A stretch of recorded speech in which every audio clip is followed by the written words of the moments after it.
have a kid, and it wasn't a mutant, but couldn't that be dangerous for Catherine, and would prophylactics even work on Vincent? Would birth control even work on Vincent? Oh my goodness, it's like you've been in the writer's room. It's what we talk about all the time. Definitely the two of them getting closer and more intimate and physical together is an issue that you'll see. It comes up a little bit, and then down the road it'll come up some more. But yeah, it's not. You don't know what happens with that DNA. It's freaky stuff. You don't want to test the waters. Well, they don't even have a bed, let alone a house or a roof over their head right now. How is he going to resolve that situation? Yeah, they start. They're kind of transients, actually, and it's kind of fun then because you kind of we're able to move them around, but you will see them sort of settle in someplace really beautiful that our design department did an incredible job with. So I'll just say that. A mansion or home? You'll see a mansion in the back view. A little bit of a nod. I won't say anything more than that. What have you seen as the sort of, when I say the change and evolution, literally of the show itself, not necessarily Catherine and Vincent's relationship, but in making the show and writing the show, what's sort of been the journey behind the scenes? What have you been learning? What have you been trying to change? That sort of thing.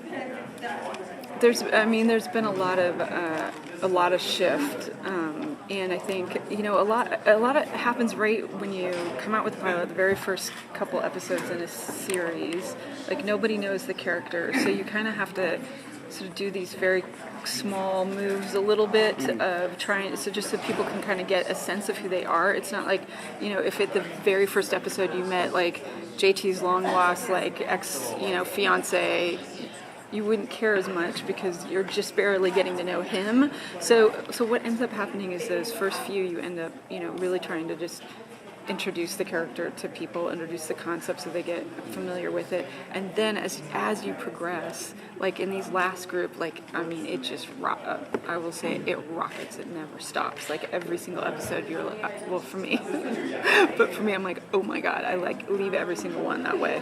So you're kind of allowed.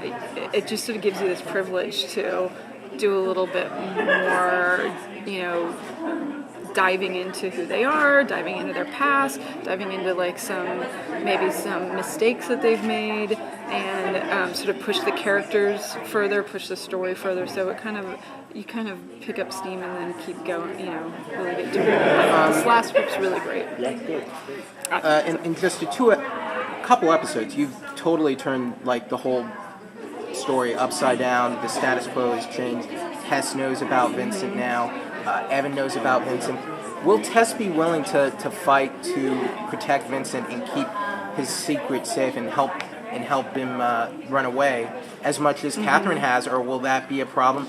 And since Evan has access to Muirfield now, and he has access to Vincent's DNA, and he understands what Vincent's DNA is, could he manipulate it and become like Vincent?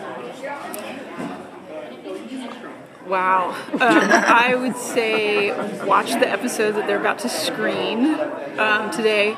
A lot of that comes to a head. I mean, Tess really, it's a little harder when you're in love with somebody. You're a little maybe willing to sacrifice your life a little bit more. It's a harder decision for Tess.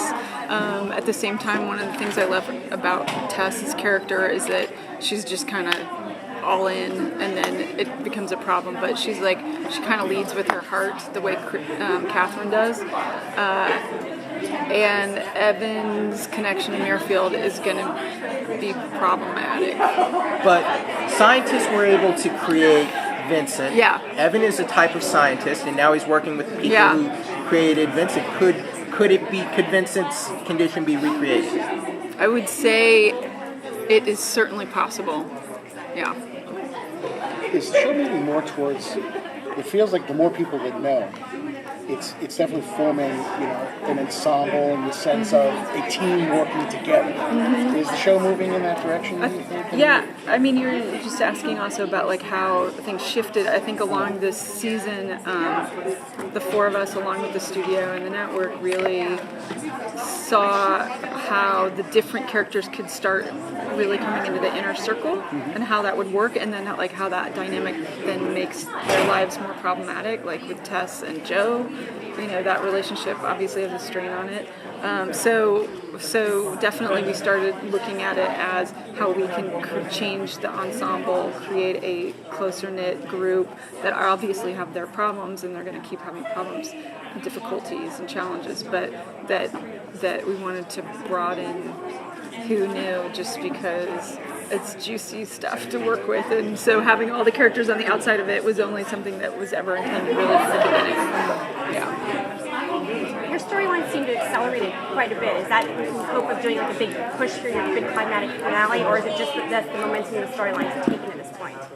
A little bit of both. I mean, what I'm excited about is I think the finale is going to be great. I'm like super excited about the finale, but it's also not just like, oh, there's all these like middle of the road episodes and then a huge end. Like every single one of them keeps amping up the stakes. Every single one of them has some major reveal or shift in dynamics or something,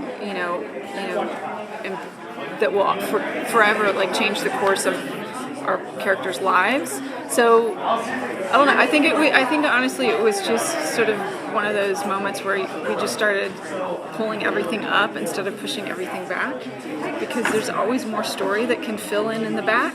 But like if you kind of let it go for too long without anything really changing, I just think that's not what television is about these days. And I think the other aspect is that our viewers are very specific and they're very smart, and if they get bored, they get bored easily.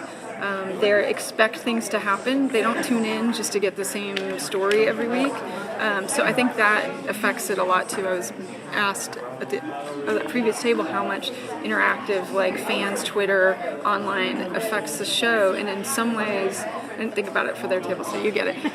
In some ways, it's not so much even the specifics of we like this character, we don't like that character, but just the knowledge now that the people like working to create the show have of the audience and who they are, what they like, what they're interested in, has had a massive impact, I think, on storytelling. I don't think our viewers watch this sort of show on this network, with these characters and this storyline because they have watched everything else, and they've chosen that this is the kind of thing they want. So I think that makes it for it definitely has a voice in the writers' room. Definitely has a voice like in production and with the cast, and in post. Like you definitely hear the audience sitting in the chair next to you going, "Oh, that's not going to do it for me." Like, what's next? I want to be surprised. Kelly, Have you filmed or worked on your finale yet? Yes, we're in prep on it right now. What kind of teasers can you offer? Because we know that's what the fans going to want to know about. I know the finale. Wow. Well, I think there'll be some really big surprises in the episode previous, and then in the finale, things won't work out quite the way that Kat and Vincent expected them to, which will cause some really great moments and some really unfortunate moments. And then I'll just say that, they'll be surprised by who becomes the challenge in that episode. second season renewal. Do you know anything yet? I know. No, do you? I'm like waiting. Oh, I know. You want to know? Yeah, but fingers crossed. I mean, I'd be picking it up. So would the finale be fans can satisfying yell. either way? So it hasn't been picked up yet. Okay. Well, no. Only if there's a season 2. Come on, Okay. that's the only way we're going to be satisfied. Thank you. Thank you.